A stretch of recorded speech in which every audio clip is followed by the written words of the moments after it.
The St. Charles Parish Animal Shelter aims to protect all animals in our parish.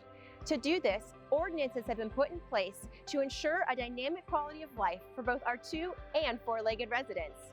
We talked to them about the Dangerous Dog Ordinance and its importance to our community. The Dangerous Dog Ordinance was an ordinance intended to have consequences for dogs that show behavior aggressive towards people, causing injury. The Dangerous Dog Ordinance was developed just based solely on behavior, not breed. It can apply to a Chihuahua, it can apply to a Lab, it can apply to any breed. Even a dog that is chasing people down the street, such as a Chihuahua nipping at their heels, that can cause significant injury. We have had cases that someone literally falls and is in ICU from running from an animal that is loose.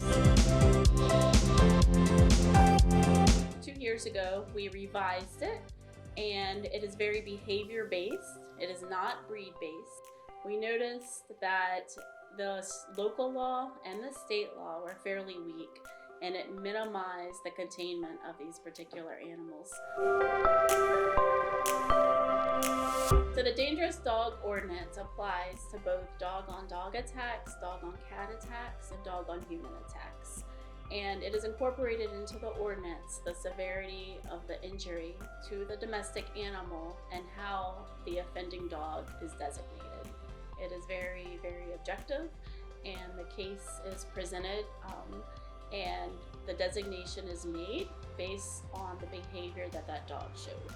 And there's a spectrum. If the dog causes a minor injury to someone, a bite or a scratch, without requiring sutures, they fall on the potentially dangerous scale. There are containment requirements of no public dog parks, no children under 16 walking the dog on a leash. So the potentially dangerous portion of the ordinance can also apply to dogs that are frequently at large or loose, not within the restraint of an owner on a leash or within a fence. That can apply if your dog has been loose twice or more and we're receiving complaints on that pet.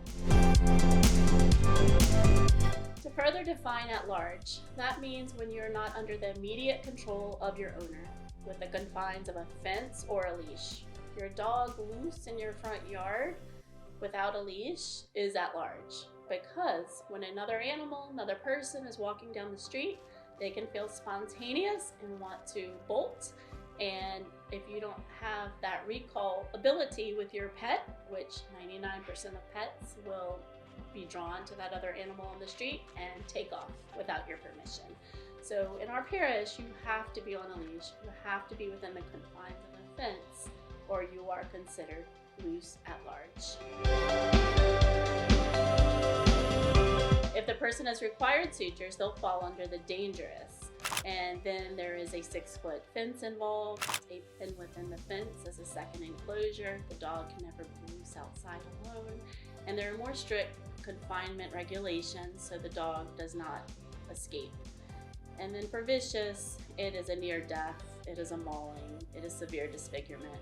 We all have to remember as pet owners, we're the #1 person responsible for that pet not injuring someone and not putting them in a position that could cause an attack. For all of these, there is a committee that hears the case, and the public has the ability to appeal if they do not agree with the designation. From there, the owner of the dog has the ability to appeal that decision in a designated amount of time based on ordinance. And the committee is made up of 3 people in our community. It's a law enforcement officer, a person from a humane group, and a veterinarian. And those people hear that case and make a designation.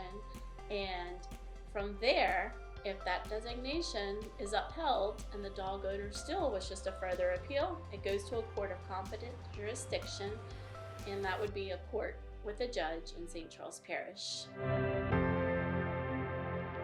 We have been very happy with the revisions.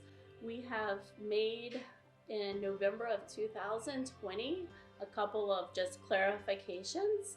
But beyond that, the actual core content has been immensely valuable, in preventing the reoccurrence of any sort of injury to people. So it really has shown to prove effective. So it's a win-win in preventing situations that could be unsafe.